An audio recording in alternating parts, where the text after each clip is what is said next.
Allez, assez parlé de relations fondamentales de la dynamique, on va s'intéresser aujourd'hui à la notion de travail, de puissance et d'énergie que l'on va pouvoir mettre dans l'étude des points matériels. Alors, que nous amène ce chapitre-là? Ce chapitre-là va nous permettre de faire des raisonnements qu'on appelle des raisonnements énergétiques. On a vu dans la relation fondamentale de la dynamique qu'il y avait beaucoup de choses qui s'appuyaient sur tout ce qui était projection de relations vectorielles. Eh bien, avec les relations énergétiques, il y a moyen de s'en affranchir. Alors, pas entièrement, mais du moins quand même simplifier pas mal certaines approches et permettre d'aller plus rapidement à l'essentiel, c'est-à-dire aux équations différentielles qu'il nous faudra résoudre pour savoir comment vont évoluer nos systèmes. Donc, on commence par définir la puissance d'une force. Pour commencer, il faut se placer dans un certain référentiel. Alors, le référentiel en question n'a pas besoin d'être galiléen, contrairement à l'application de la relation fondamentale de la dynamique qu'on avait pris jusqu'à présent. Donc, on définit la puissance de manière générale. Donc, dans un référentiel R, pas forcément galiléen, même si nous, après, quand on appliquera le théorème de l'énergie cinétique, il faudra se placer dans un référentiel galiléen. Donc, mais pour la définition, on n'en a pas besoin. La puissance P, donc joli P comme ça, d'une force qu'on va noter F, elle est donnée par la relation P est égal à F scalaire V. En électricité, on avait vu que la puissance électrique s'écrivait la tension fois le courant. Bah là, c'est la force scalaire la vitesse. Avec V, la vitesse du point matériel qui nous intéresse dans le référentiel V, dans la référentielle R, donc où V est la vitesse du point matériel considéré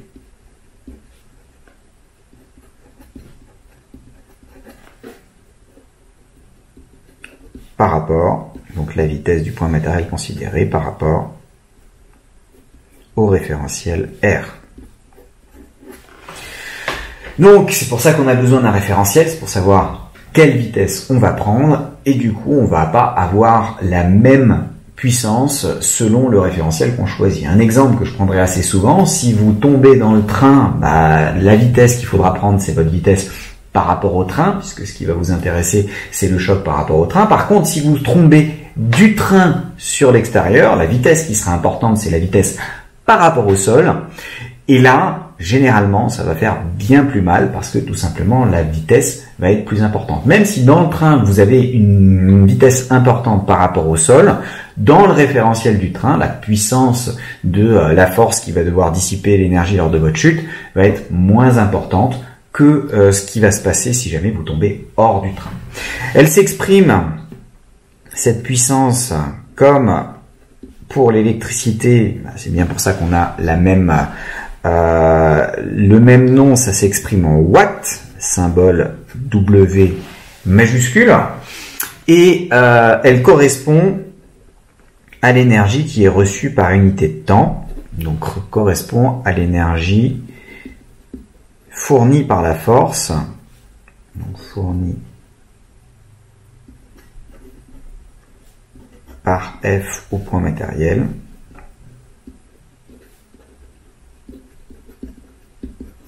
par unité de temps.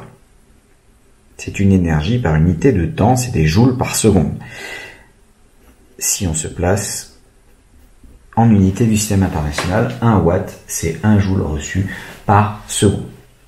Donc 1 watt, c'est 1 joule par seconde. 1 joule seconde moins.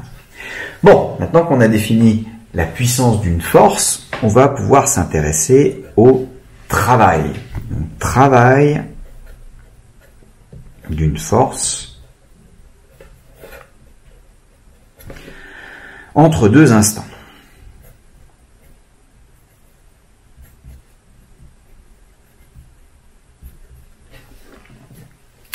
Et là, on va couper ce travail en deux catégories.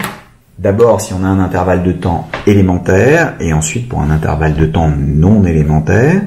Donc intervalle de temps élémentaire qui du coup va se noter dt.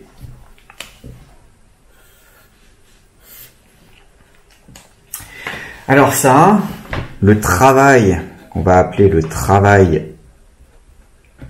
élémentaire et qu'on va noter delta W. Alors faites bien attention à utiliser un delta, même si ici j'utilise un D, c'est bien parce que quand on utilise un D, c'est parce qu'on peut faire la différence d'un truc entre deux instants, alors que delta, c'est delta W, ça va être le petit travail, le travail reçu par notre système ou donné par la force. Donc le travail élémentaire delta W effectué par une force F durant l'intervalle de temps dt. Ça correspond à l'énergie qui a été ramenée par la force pendant cet intervalle de temps. Donc correspond, c'est donc bien une énergie. Le travail correspond à l'énergie ramenée par la force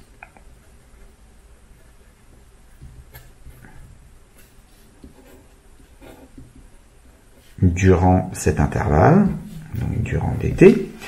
Et on va du coup pouvoir l'écrire que delta W, c'est égal à la puissance que multiplie dt, puisque la puissance, c'est l'énergie fournie par intervalle de temps. Si vous multipliez par l'intervalle de temps, c'est l'énergie qui est fournie pendant cet intervalle de temps. Ça va s'écrire F scalaire V fois dt.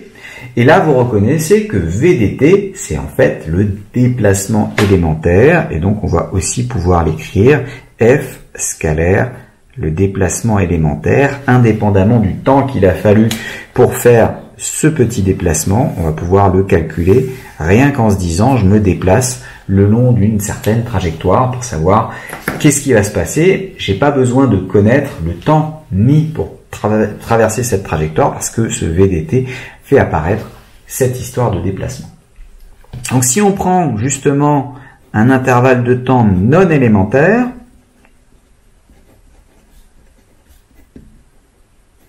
donc non élémentaire, on va le noter delta t qui vaut t2 moins t1. Donc là, je prends la notation du delta non pas pour incertitude sur t, mais différence de valeur de t. Donc là, j'ai t2 moins t1 qui apparaît. Donc pour cet intervalle de temps non élémentaire, delta qui vaut t2 moins t1. Donc sur un intervalle de temps non élémentaire, il suffit de sommer les contributions sur les intervalles de temps élémentaires. Si j'ajoute les dt les uns après les autres, je vais de t1 jusqu'à t2 en ajoutant ça. De la même manière, le travail total qu'on va noter sur un trajet qui va de A à B, je vais mettre avec une petite courbe dessus pour dire que le trajet il peut faire n'importe quel chemin. Donc si je prends un point A ici, hop, et j'ai le B là. A, c'est la position du M en T1. B, c'est la position de M en T2. Je vais découper ce chemin en des tas de petits chemins élémentaires. Et je vais pouvoir sommer les contributions de la force qui m'intéresse le long de ce petit chemin. Donc je fais la somme de tous les travaux élémentaires. Bien faire attention, travail delta. Alors, notez aussi que le travail se note W, rien à voir avec le watt, même si c'est la même lettre. Le watt, c'est une unité de puissance. Le travail s'exprime en joules parce que c'est une énergie, mais on le note W, pas oméga, mais W, parce que tout simplement, ça se dit work en anglais, et donc work, ça commence par un W, donc comme les Anglais ont introduit les notations, on a gardé cette histoire, et puis comme de toute façon T en français pour temps, période et compagnie, c'était déjà trop utilisé. Bon, il valait mieux utiliser la notation anglaise. Il y a peu de choses qui s'appellent W. Donc là, on le prend. Donc le W, ça va me donner la somme, quand je fais du premier temps au deuxième temps, des f scalaire v dt. Là, vous voyez que ma variable d'intégration, c'est bien le temps. Mais si je remplace v dt par le déplacement, donc je vais avoir la somme des f scalaire dom. Là, ma variable d'intégration, c'est la position du point M qui part de A. Si j'ai O qui est ici, j'ai OM qui bouge pour aller de A à B. Et donc, c'est la position du point A qui m'intéresse pour aller de A à B, df scalaire dom.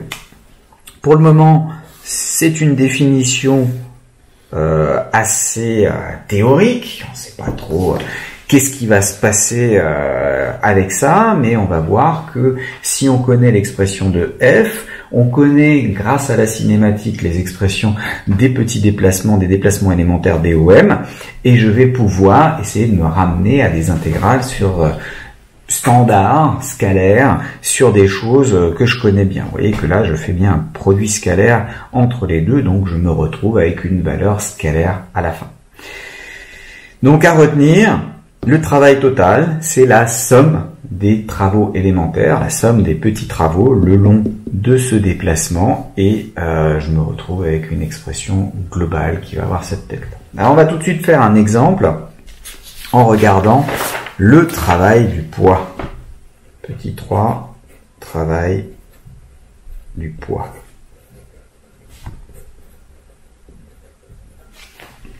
Donc le travail du poids, ça va nous permettre d'introduire et de généraliser un certain nombre de choses, et ensuite d'introduire la notion de travail résistant ou de travail moteur. Donc le travail du poids, on va prendre, parce que je vais avoir besoin de le calculer, Z vers le haut. Donc à ce moment-là, le poids s'écrit toujours mg, mais comme g il est placé vers le bas, il s'écrit moins GEZ, donc j'ai du moins mg EZ, j'ai mis Z vers le haut, et on va essayer de calculer le travail du poids sur un trajet AP. Donc je me contente d'écrire la définition sous forme ici de f scalaire DOM, donc c'est la somme de A à B du poids scalaire, le déplacement élémentaire DOM. Bien entendu, je vais me placer en coordonnées cartésiennes. J'ai pas d'informations particulières sur un centre de rotation. Le point, en plus, il a une direction qui est fixe, ce qui est sympathique à écrire dans les coordonnées cartésiennes parce que le vecteur EZ, il est fixe. Donc, je vais me placer en coordonnées cartésiennes et je me retrouve avec l'intégrale de A à B de moins mg EZ, scalaire DOM, et DOM, il s'écrit DXEX plus DYEY plus DZEZ en coordonnées cartésiennes. Quand je fais ce produit scalaire, EZ scalaire EX, ça fait 0, marqué. EZ scalaire EX, ça fait 0. EZ scalaire EY, ça fait 0.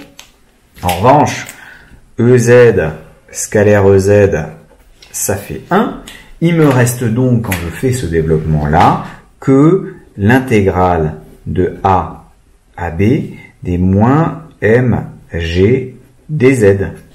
Et là, vous voyez, naturellement, ma variable d'intégration, ça va être z. Donc, en fait, mg, je peux le sortir de l'intégrale en tant que quelque chose de constant. J'ai l'intégrale de za jusqu'à zb dz, puisque la seule chose qui m'intéresse dans le point A et dans le point B, c'est non pas les coordonnées globales x, y, z, mais juste la coordonnée z. Et ça, ça s'intègre, c'est l'intégrale de 1 fois dz, donc ça s'intègre en z, et donc quand je fais la différence entre la valeur finale moins la valeur initiale, ça va être zb moins za, donc je me retrouve avec du moins mg zb moins za. Donc là, j'ai le travail de A à B du poids. Et vous voyez que ce travail-là ne dépend que du point de départ et du point d'arrivée. Et ça, c'est intéressant ça va nous permettre de définir plus loin la notion d'énergie potentielle. Pour le moment, je le laisse sous cette forme-là, et puis on va discuter juste après de qu'est-ce que c'est qu'un travail moteur, un caractère moteur ou un caractère résistant. Et avant de faire ça, on va juste faire une généralisation. Vous avez très certainement vu ça en terminale. Mais bon, si vous l'avez pas vu, c'est pas très grave, puisque de toute façon, on le revoit ici. Donc à partir de maintenant, vous l'aurez vu. Donc la généralisation, c'est si F est une force qui est constante, comme le poids, elle est uniforme, le champ de gravité, le champ de pesanteur est uniforme à la surface de la Terre quand vous restez dans un voisinage de votre point qui vous intéresse. Donc ce champ est uniforme, là c'est pareil, vous pouvez très bien considérer une force qui a toujours la même valeur, mais qui n'est pas forcément portée par Z.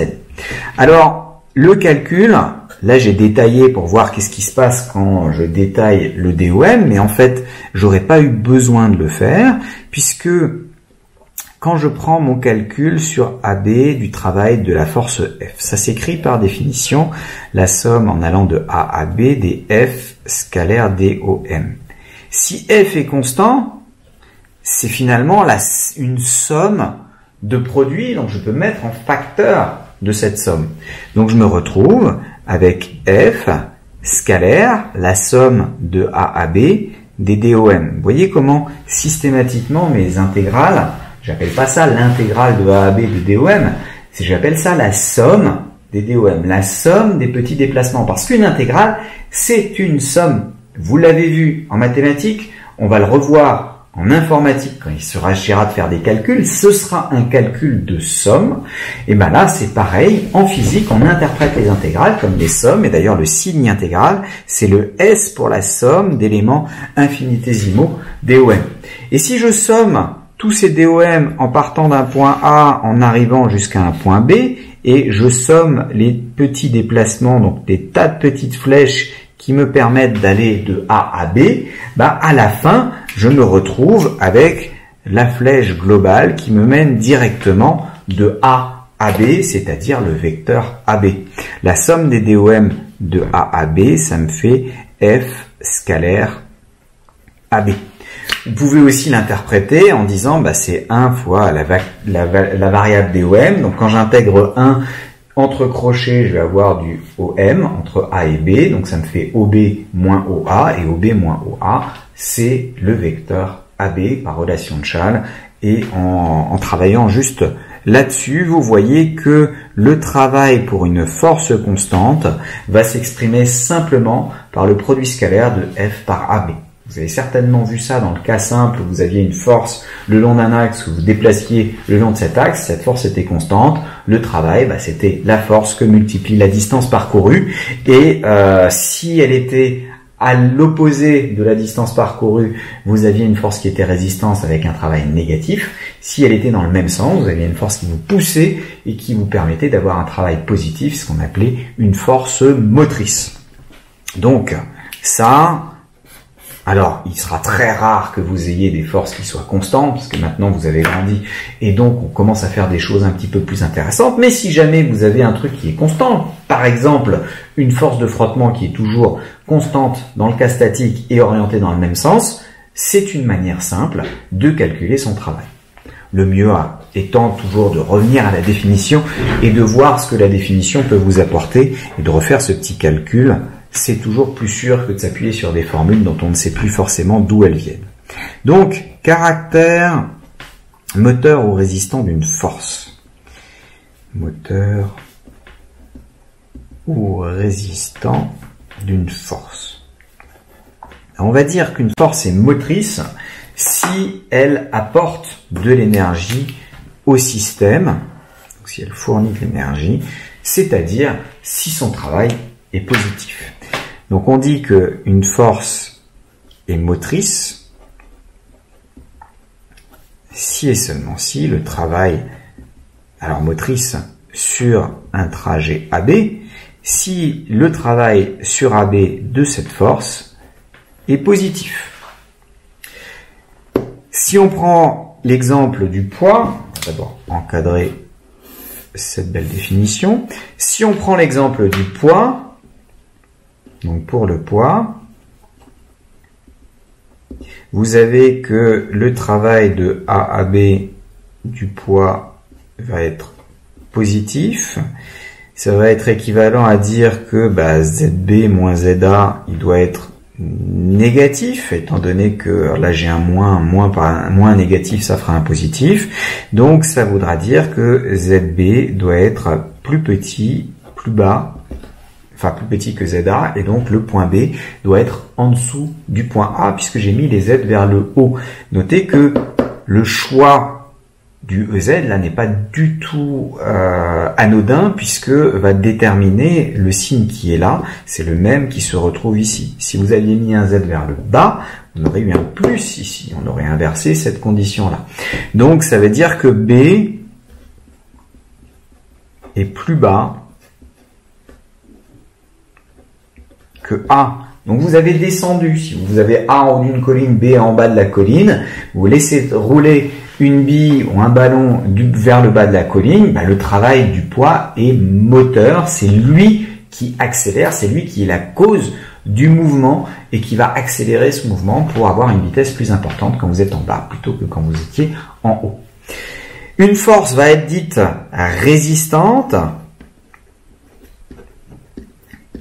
La force est dite résistante si au contraire le travail de cette force sur, donc forte résistante sur un trajet AB, si le travail lui est négatif, une inégalité stricte, si le travail est négatif, et pour le poids, c'est le contraire, pour le poids, il est résistant. C'est équivalent à dire que ZB doit être supérieur à ZA. Vous êtes en train de monter les escaliers, là vous vous rendez bien compte que c'est le poids qui vous tire vers le bas et qui fait que c'est difficile de monter les escaliers. Il n'y aurait pas de gravité, ce serait très facile. Vous vous lancez au départ, vous propulsez et hop, vous continuez, vous n'avez pas d'effort à fournir.